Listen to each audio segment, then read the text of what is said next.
Welcome to Basic Brewing Radio for Thursday, August 10th, 2006. I'm James Spencer. Here at Basic Brewing Radio, we're all about home brewing. Well, this week, sadly, we see the end of the interviews recorded at the National Homebrewers Conference in Orlando. I have to admit that I felt spoiled having easy access to all the experts down there in person without having to line up telephone interviews. In this episode, we have the privilege of talking to two great American craft brewers about a subject near and dear to our hearts, hops. We sat with Matt Brynildson of Firestone Walker Brewing Company. Matt and Firestone Walker were named Champion Brewery and Brewmaster of the mid-sized brewer category of the World Beer Cup this year. Well, sitting alongside Matt was John Mallet of Bell's Brewing Company. John is no slouch himself. Bell's is known for their wonderful Two-Hearted Ale, Bell's Oberon, the Bell's Wheat Project, and other tasty, tasty brews. We talked to these talented guys about dry hopping. How do they get those outstanding hop aromas? More importantly, how do we get them in our home brews? Their tips may change the way you brew. Also, we talked to them about first wort hopping, which is a technique that is just gaining a foothold in this country. Well, speaking of first wort hopping, I got a note from Jeff in England, who is a big fan of the technique. If you haven't heard of it, it's essentially adding hops to the wort before the boil. Some add hops to the brew pot as they're collecting their wort from the mash. Others even hop in the mash tun. Now, I asked Jeff what he sees as the benefits of first wort hopping, and he says, "Don't know how to describe it, except that maybe it gives a more harmonious hop character, round bitterness, and flavor depth." I haven't done side-by-side experiments, Jeff says, but it has become standard operating procedure on my beers, as I've found I prefer the beers done with first wort hopping. I use low-alpha hops, Fuggles, Goldings, Hallertau, Styrian Goldings, and take 2 to 3 times what I would normally use on a flavor addition and lessen my usual bittering addition. Some batches, my first wort hops are the only bittering hop added. And Jeff says, the other big plus, no more boilovers. I run my kettle to 1 inch from the brim and have never had a boilover, something about the surface area of all the whole hops. Well, very interesting. Jeff suggests that we do some experimenting with the process here as we did with late hopping, and I think that's a great idea. I'm interested in hearing others' experiences with first wort hopping too, so if you've played with it, let me know. You may remember that in the past show I said that I'd heard from listeners on every continent except Antarctica.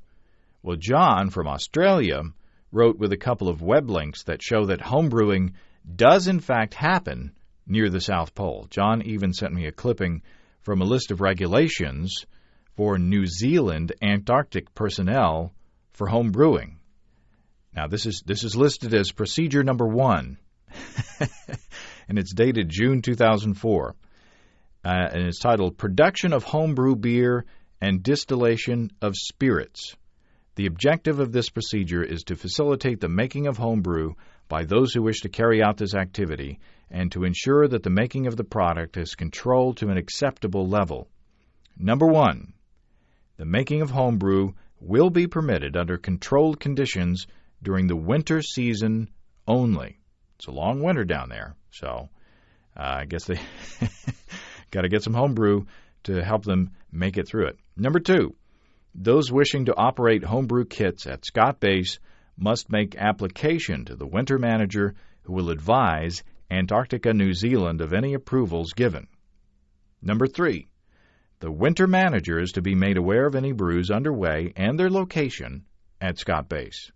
Number 4, the setting up of a brew in any area shall not impede the normal operations of that area. Well, that makes sense.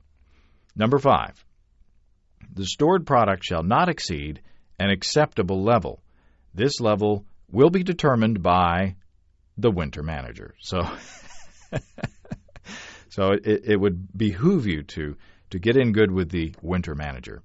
Number 6, any brews made at Scott Base are for local consumption and are not to be exported from Antarctica. So doggone it, I was hoping to get some home brews from Antarctica, but I don't think that's going to happen. And number 7, distillation of spirits and liqueurs is not permitted at any time. So thank you. Thank you very much. Home brewing on the continent of Antarctica. It'd be fun. It'd be fun to be down there for a few minutes. I'm sure it gets cold down there. Thanks to John for finding that on the web for us. Brian in Marquette, Michigan saw our video podcast on pairing beer with dessert, which is out this week, and he writes, "My wife and I just made a dinner last night, and we used 2 different beers as ingredients. We sautéed some onions and portobello mushrooms with some Rausch beer, or smoked beer, to serve with our steaks. They turned out great. The smokiness from the beer went well with the steak." Boy, it does sound good. We also made some asparagus, but instead of steaming them with water, I used a Delirium Tremens clone that I made a few months back. It gave the asparagus a nice sweetness. Well, that sounds delicious. And I tell you, after talking to Randy Mosher about pairing beer with food, it certainly opened my eyes to more possibilities for my favorite beverage. And, going along those lines, Matt from Lewiston, Maine writes, "Do you know where I could get homebrew recipes for people who don't like beer? My fiancée hates beer and refuses to drink it. She's barely tolerant of my homebrewing hobby. I was hoping to find a way to spark her interest so I don't need to schedule my homebrewing at times when she's at work. She doesn't even like wine, so that won't work either. Any ideas would be great." Well, I think this food pairing thing may be a tactic that you can sort of use to nudge your fiancé toward looking at beer in another light. I think if she could try the ginger peach ale float that Steve made on that video podcast, she might like it. I don't know. All he did was he took some peach ginger beer and put a dollop of vanilla ice cream in it and a slice of peach on top. It was wonderful. We were scared that we would hate it, but we didn't. It was great. So, I don't know. This is a tricky question, and one that I think we may have looked at on this podcast in the past, but I think it's worth another look. So, if you have any suggestions for Matt on beers that would be good gateway beers for his fiancée, drop us a line, let us know. Or if you have a success story of, turning a significant other around as far as their opinions on good beers, let us know. You can email james@basicbrewing.com or use the contact form on basicbrewing.com. And please don't forget to tell us where you're from. I spent some time the other night with the guys from Big Foamy Head for an upcoming show of theirs. We talked about homebrew and hops. It was a fun conversation, so look for that on bigfoamyhead.com. Also, I got my Craft Beer Radio commemorative anniversary DVD in the mail yesterday. I'm looking forward to digging into the bonus content on that. And you can find out how you can get your copy and support CBR at the same time at craftbeerradio.com. A very worthy cause. Philip from Atlanta wrote in with a clarification from last week's show. In talking about Brettanomyces, Raj Apte said this. And you have to remember Brettanomyces means English yeast because it's from Brittany, right? That's the Brettanomyces. The Breton is from Brittany. Philip points out that Brittany is not in Britain, but actually a part of France. And Philip suggests that neither group of people would appreciate being labeled as the other. That's probably a good point. Thanks, Philip. And here I thought Brittany was a pregnant pop star. Raj wasn't the only one ruffling international feathers this past show. ALX from Montreal wrote in to point out that I left Canada out of the list of countries and regions that have easy access to homebrew equipment and supplies. So my apologies to our neighbors to the north and to anyone else that I should have included in that list. You know, I should know better. Anytime you make a list, you're going to leave somebody out. So my apologies to our friendly neighbors in Canada up to the north. Well, that's enough of me talking. I better quit before I offend another whole country.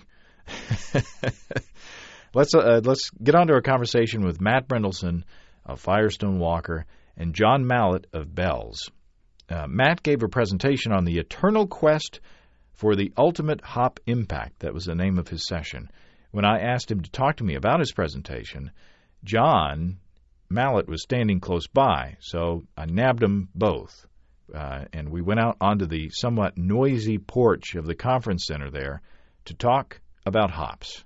All right, John and Matt, welcome to Basic Brewing Radio. And we're out here on the veranda. So, in typical southern fashion, we're out in the rocking chairs and the wicker, and all we're missing is the juleps to make it complete. I want to talk to you guys about hops. And Matt, you gave the presentation, and John, you just happened to be standing dangerously close, so I nabbed you as well. But I want to specifically talk about early hopping, or first wort hopping, and dry hopping, so on either side of the boil. So start us off, Matt, by talking about the concept of first wort hopping, and how would you accomplish it? Well, first wort hopping is adding hops either into the grant or adding them immediately after runoff is initiated. So these are hops that are in contact with wort for however long it takes to run a batch off to the kettle, and then also continue on with the brew throughout the boil and the clarification stages. So it results in very long contact times with those hops. And the research, or what papers, and there's not a lot of stuff out there on this from a real technical standpoint, would suggest is that somehow a favorable hop impact was a result. Some claim a milder bitterness and more humulene or noble hop characteristic. But the trials that are out there stated that the beers that were done in this way compared to the conventional hopping were preferred by the panels. Now, this was done in German Pilsner beer, and now is being applied to small scale, not stale. Small craft brewers batches. There we go. Although it could be applied to stale batches as well. I'm sure it has. German beer being what it is. Oh. Well, it takes a while to get it over here. I mean, I used to think trans 2-noninol, so that the classic cardboard stale character that was always identified with, when my early beer tasting experience was, hey, that's that German taste. All these German beers have this flavor. And, you go over to Germany and they didn't have that German flavor anymore. Only for the American market. Yeah. Now, what kind of characteristics does this first wort hopping give to the beer? Well, now, I haven't done the analytical work, but it suggests that it's heavy oil character or noble hop character. And that's typically associated with humulene epoxides and this sesquiterpene oils, not the characteristic that we're getting from dry hopping.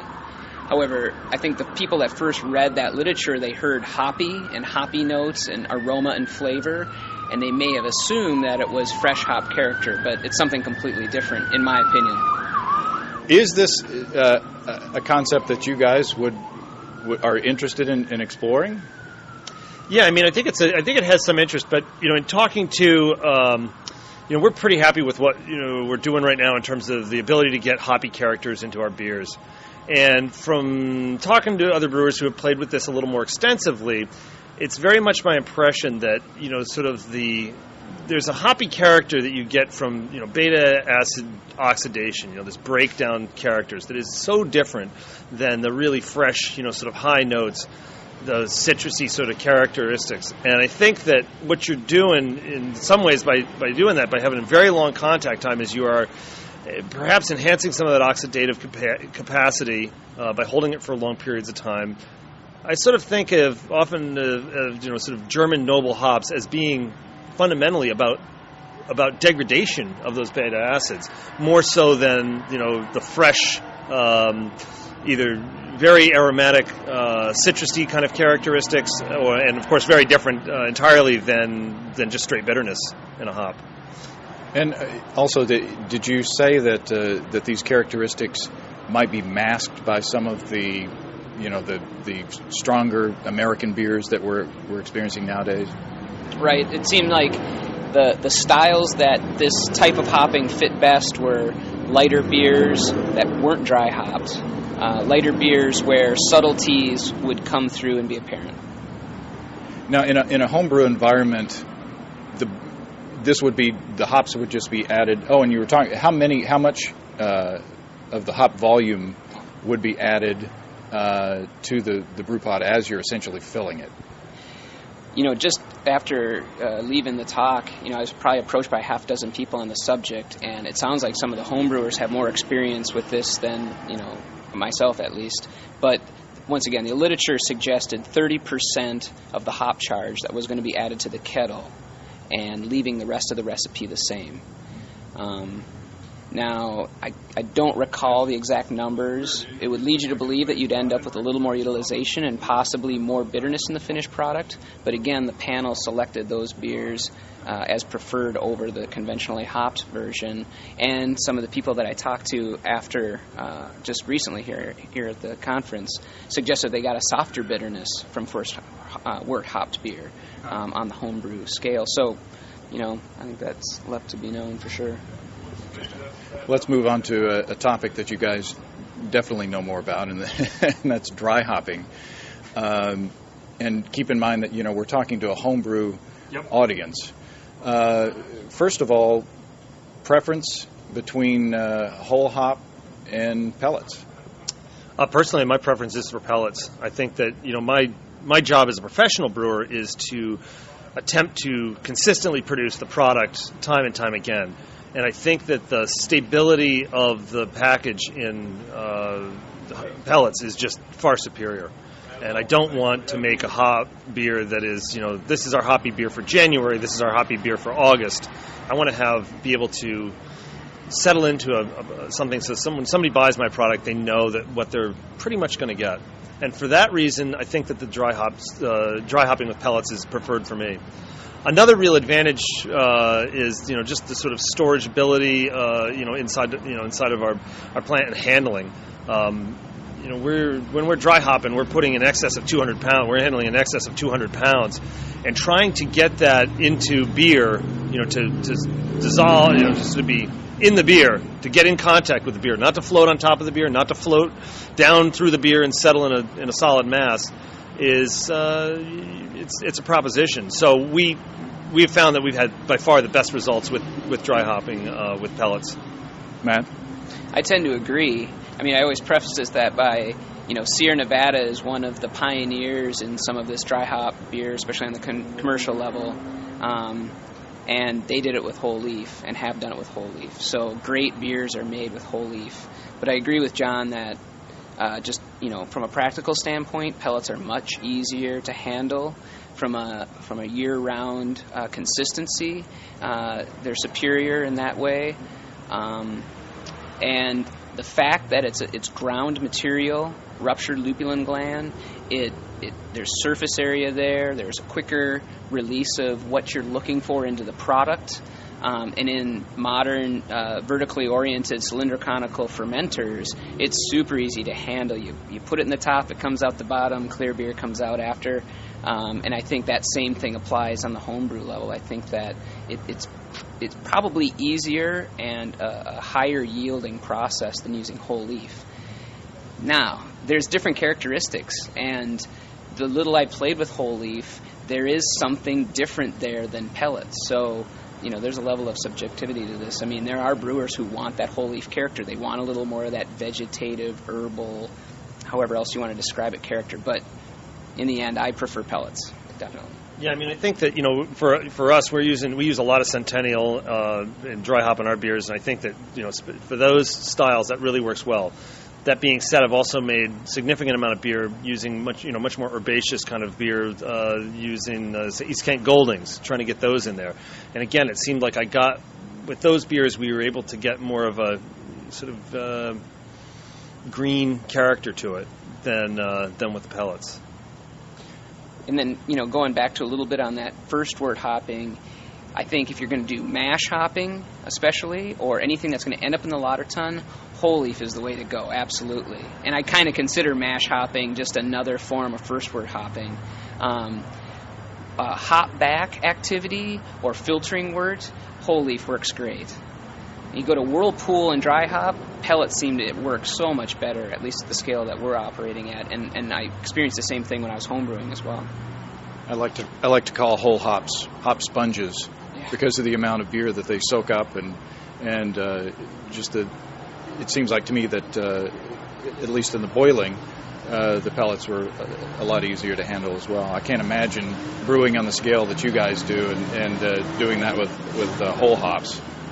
Well, it's interesting, when one of the things Matt and I like to do is we'll travel all over the world. We travel all the world together, and with the various other brewers, and go and look at breweries.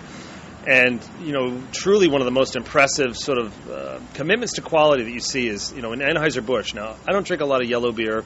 I do think Anheuser-Busch has just some of the best brewers out there. They've got technical resources that are just wild. They made that commitment to go to whole leaf, and they're now starting to go into pellets. I think last year they started to do that. But you look at handling hops on that scale and the sort of specialized equipment that they have, and that commitment. You know that somewhere there was a bean counter saying, we could save a lot of money if we did it this way. Very impressive to me. Had a lot of good, very, very interesting approach. It'll be interesting to go now, mark time and then go 10 years in the future, and if someone like AB does go to pellets. Well, they've started now. Right, and how the rest of the world might follow.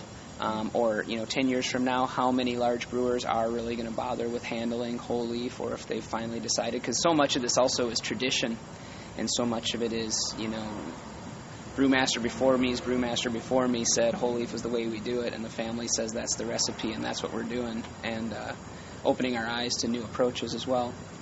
Now let's talk about timing on dry hopping. Most of the stuff that I've read is dry hop in the secondary.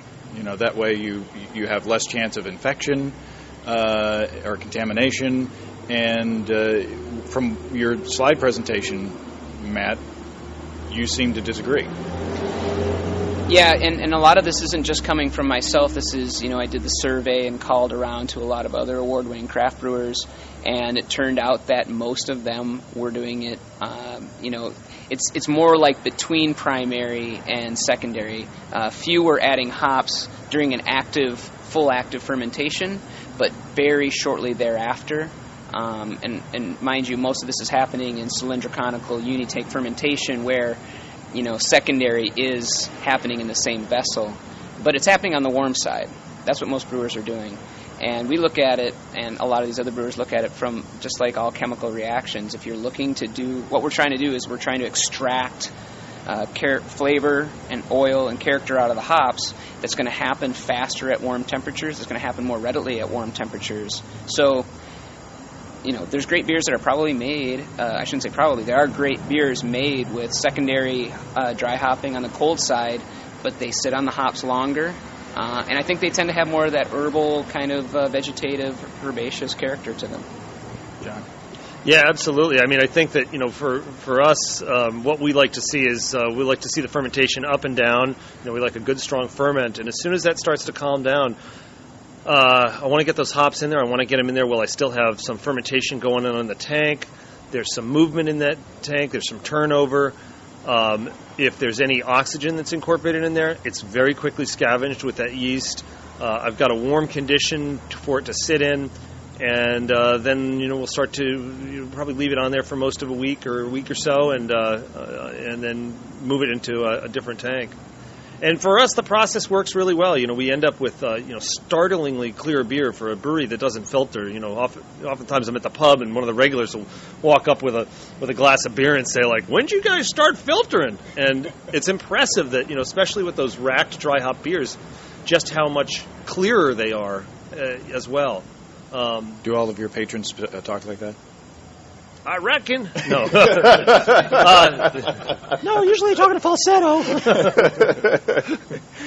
Now, what about the risk of contamination? Well, there's a lot of non-pasteurizing, non-sterile filtering craft brewers that are packaging very stable beer that's dry hop. So, I think it's been proven that microbiologically speaking, if sanitary technique is carried out in the brewery, the dry hops themselves are not carrying or harboring any beer-spoiling organisms. We have yet to find any, and we plate the hop material before and the beer after dry hopping and haven't found anything. Like I was talking about in the talk, Enterobacter and Bacillus is found in most agricultural products that haven't been heat treated or otherwise sanitized. So these are organisms that aren't beer spoilers. So we see them come up early on from time to time in these batches that have been dry hopped, but the organism dies out very quickly and it's just too inhospitable of an environment for those organisms. Yeah, I mean, looking at our, with our lab reports, we're constantly looking at pitching yeast and beer. We look at it 3 days, 7 days, 2 weeks, and bottle, and consistently it's the dry hop beer has that dry hop wort spoiler in it. I do think it's important. I was sort of thinking about earlier hopping in the kettle, and then thinking, well, maybe we could hop right into fermenter, and that would be the warmest and the most active and all. I would be very cautious of that. I mean, wort is an incredibly rich nutrient. Until it goes through its pH drop, until it starts building up alcohol, and until it starts building up CO2, it's really going to harbor a lot of stuff. And so, sort of, I guess the logical thing would be to say, well, we should just dry hop rated cool in, and then we'll have the best of all. But I think that would be pretty great potential for making some increasing wort spoilers in there to an unacceptable level. Now, what about strategies on picking hop varieties and determining the amount of hops to dry hop with on the homebrew scale? I mean, we can read Ray Daniels' book and figure out IBUs. We can look at the alpha acid content of hops and figure out, like I say, IBUs with a mathematical formula. Is there a correlation to the amount of aroma and hop flavor that you get out of dry hopping? That's a tough one. There's some GC mass spec, and John's lab has some of that capabilities. Ours does not, and there's a possibility for assaying for acceptable levels or creating a spec in our breweries, but I mean, really, a lot of this is just done through practice. A lot, again, going back to the survey that I did, most brewers were between 0.4 and 1 pound, or essentially a half a pound to a pound per barrel on their pellet dry hopping amounts. And does that vary with the alpha acid percentage, or? Well, that's a good question. I'd have to say, in my own experience, some of the varieties like Simcoe are pretty pungent, and there's a little more carryover at lower volumes. But it seemed to be numbers that people were comfortable with both high and low alpha hops.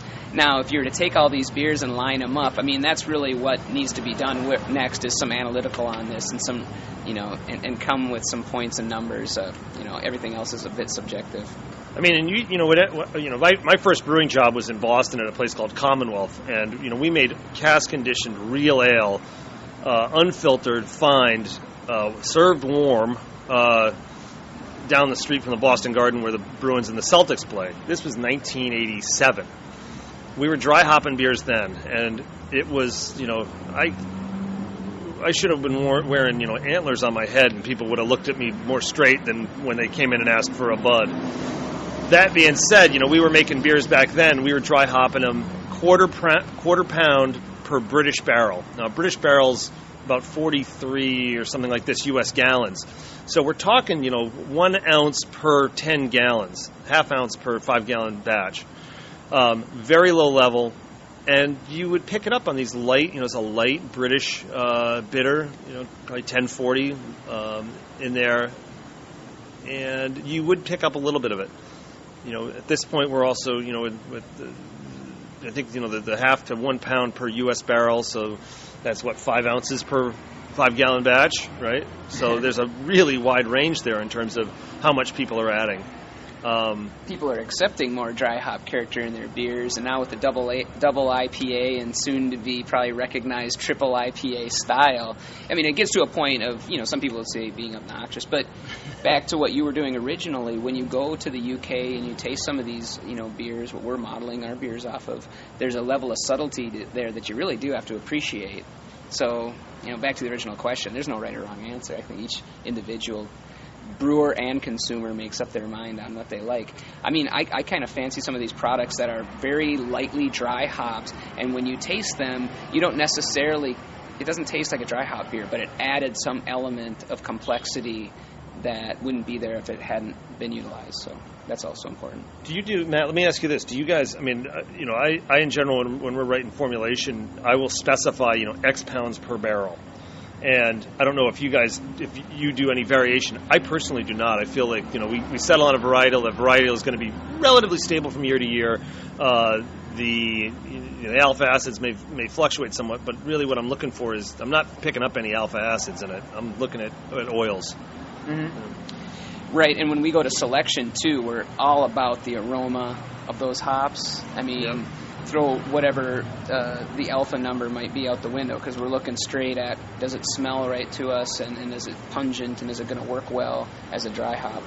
Now, over the course of the year, on our IPA especially, we do tend to increase our dry hopping levels over the course of the year, because we do seem to see a little bit of fading towards the end of the harvest year. That's more recently. It's not all the time, and some of that is just, through our panel. If we're starting to say that things are fading a little bit, we might add more. But most of the time, we write the recipe, pounds per barrel, and that's what we stick to. So it sounds like it's really subjective at this point. I think it is, yeah. I think until somebody comes up with an analytical method, it's going to be the brewmaster said, and that's what we're doing, and then we'll taste it and make sure it's right. Well, I think, the other thing that I find that, there's a real additive effect that I notice, especially with in dry hopping in these beers, because, it would be great if we were dry hopping a glass of water and, the same water with the same mineral content, and that was that. But we're not. We're dry hopping sort of a moving target, and that moving target has got malt character in it. That moving target certainly has, we as a brewery are very interested in fermentation characteristics. And so our ester package, the esters, I sort of think of these fruity characters, and they get sort of almost this juiciness with the hop, and they blend together, and it's hard to tell where one's finishing and the other's starting.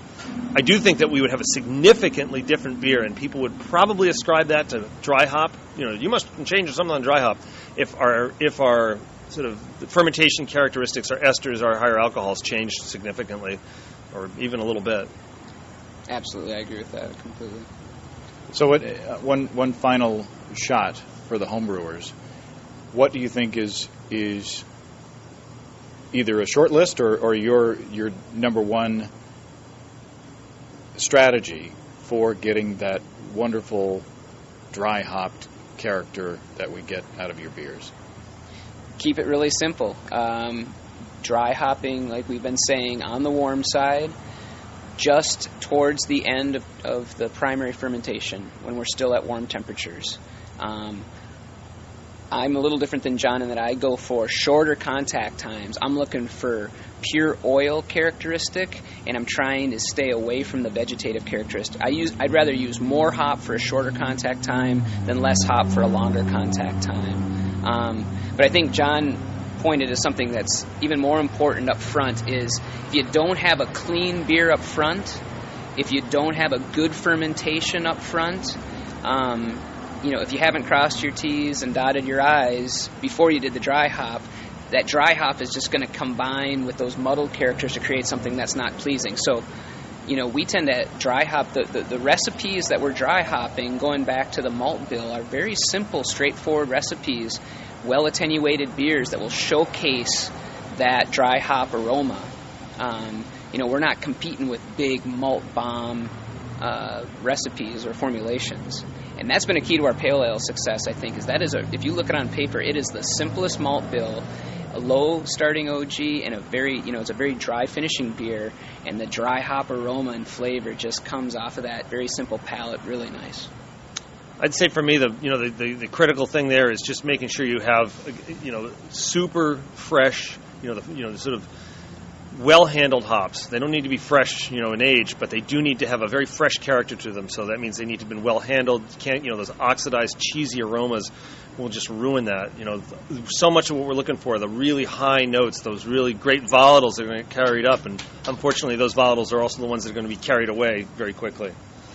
Yeah, I agree with that entirely. It's like crap in equals crap out. You need to have good, fresh raw materials across the board. And exactly, that's a key. Selection is a key. I mean, I think that, with great brewing, especially I sort of think in some of the great brewing traditions that in many ways the brewer becomes transparent and the quality of that raw material just comes out. I would much rather have like a perfectly ripe, simple avocado than some overly complex sauce that was made from second-rate ingredients and too much spices. I mean, I'm about making it as simple as possible and just as fresh and beautiful. Great. It's been an amazing conversation. Thank you both. Thank you very much. Yeah, you're pretty smart, Matt. Yeah, John, you ain't so bad yourself. Well, I want to thank Matt Brynildson and John Mallet again for taking the time to talk to us. I put their advice to work yesterday when I dry hopped my Harvest Ale with my homegrown Cascade hops. So we'll see how that works out. Next week, I hope to have an interview with Chris Colby of BYO Magazine on strategies for brewing with extracts. It's been a while since we visited extract brewing in any depth, so I'm looking forward to that, and it'll be good to talk to Chris again.